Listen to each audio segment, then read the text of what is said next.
Quando ele termina isso, no capítulo 20 de Lucas, nós temos uma passagem em Lucas capítulo 21, versículos 1 a 4, que hoje eu entendo que ela é extremamente mal interpretada. Ela acaba sendo pregada como uma referência para a contribuição, e pasmem, eu já preguei isso assim. Depois de estudar, tenho que dizer, não é essa a mensagem. Ele termina o capítulo 20 fazendo uma advertência. Ele tem esses 4 versículos. E logo a seguir vem uma série de comunicados de juízo. O clima do 20 e 21 é o mesmo.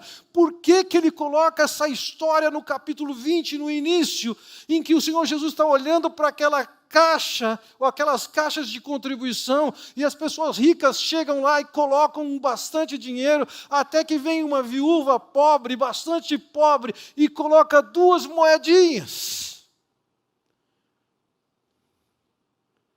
Vocês vão observar, em nenhum momento o Senhor Jesus desqualificou a contribuição daqueles ricos. Em nenhum momento o Senhor superqualificou a contribuição daquela viúva. Em nenhum momento o Senhor normatizou a porcentagem que nós devemos contribuir à luz daquela experiência. Aquela experiência não é uma orientação de como se contribui, mesmo porque tanto o rico quanto aquela viúva estavam contribuindo com um sistema absolutamente corrompido. Não havia um elogio ali. Então, por que o Senhor Jesus coloca essa história? Será que ele deu peraí, eu estou batendo tanto, deixa eu dar um refresco para vocês, depois a gente continua. Não! A história desses 4 versículos é um exemplo prático do que eles faziam quando diz que eles devoravam as casas das viúvas.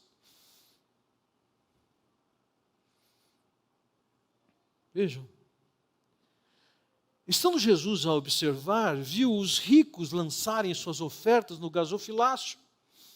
Viu também certa viúva pobre lançar ali 2 pequenas moedas.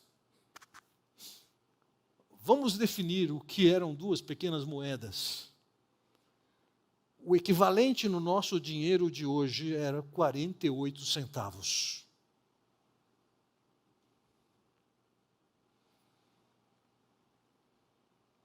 Os ricos podiam lançar grande quantidade de dinheiro, mas uma viúva pobre naquele tempo era pleonasmo. Ela entrega 2 moedas num total de 48 centavos. Aí ele diz no versículo 3, verdadeiramente vos digo que esta viúva pobre deu mais do que todos.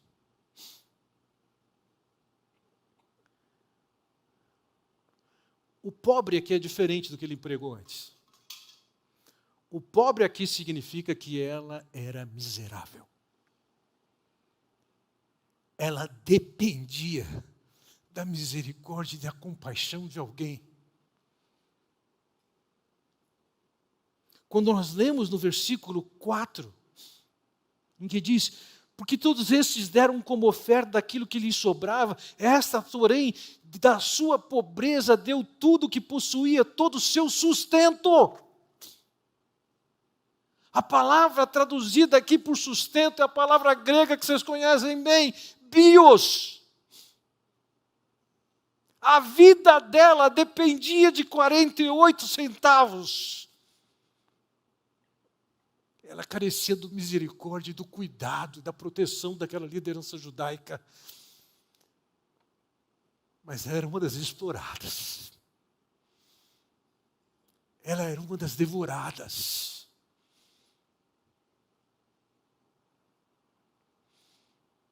Ela estava dando a sua vida.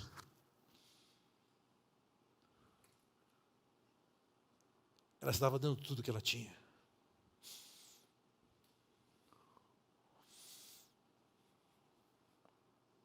O modelo de um ensino falso tem colocado a igreja do Senhor Jesus Cristo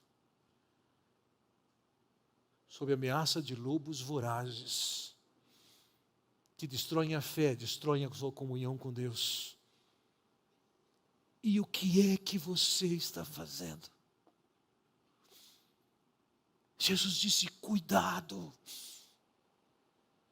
Você tem que selecionar o que você ouve. Você tem que selecionar o que você vê. Você não pode se deixar levar por esse discurso que faz de você o rei da cocada preta. Você é um miserável pecador que depende da misericórdia de Deus. Um fariseu achava que ele não tinha do que se arrepender e, consequentemente, não precisava de perdão. Hipócrita. Por dentro eram imundos. Quem diz para você que Deus está a seu serviço e é você quem comanda o que Deus faz, está enganando você. Para de ouvir isso. Quando alguém diz a você que você tem que fazer uma releitura e uma reinterpretação das Escrituras, baseado em quê? As novas ideias que devem substituir as velhas que estão no texto bíblico foram pensadas por quem? Você acha que Deus apareceu a essas pessoas e falou para elas? Vocês acham que elas encontraram alguma revisão que Jeremias fez ou Ezequiel fez das suas mensagens? Está dizendo agora mudem. São ideias dessas pessoas.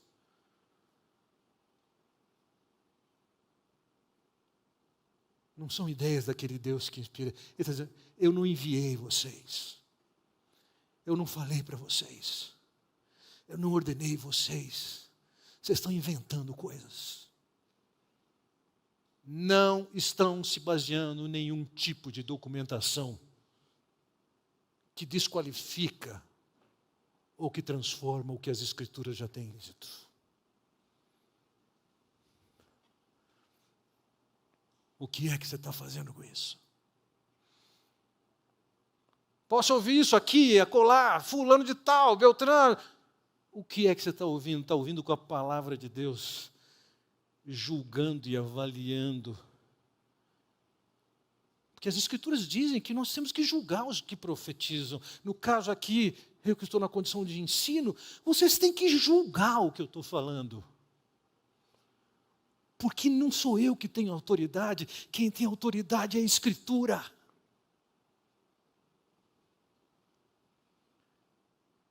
Ou 3 ou 4 domingos atrás, um garoto de 10, 11 anos, depois do culto, me abordou naquela porta, dizendo, você falou que essa passagem significa, ela não significa isso.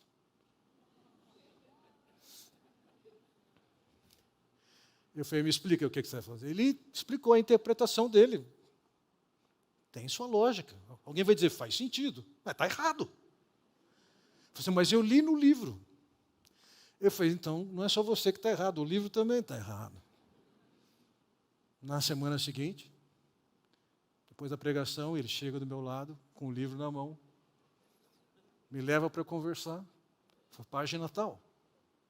Esse parágrafo, ele disse para mim, pode ler.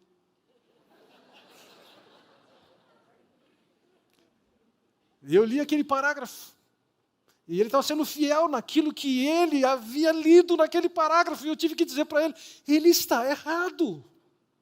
Não é isso que significa. Não foi isso que o Senhor Jesus quis dizer. Se eu convenci, não sei. Mas ele estava com a atitude certa.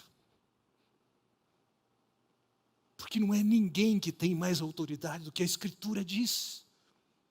Tem que se questionar. Tem que se julgar. Tem que se confrontar. Tem que se questionar. Isso começa, claro, por esse púlpito, pelas salas de aula, pela internet, pela televisão, pelo rádio. O que você está ouvindo está de acordo com o texto bíblico.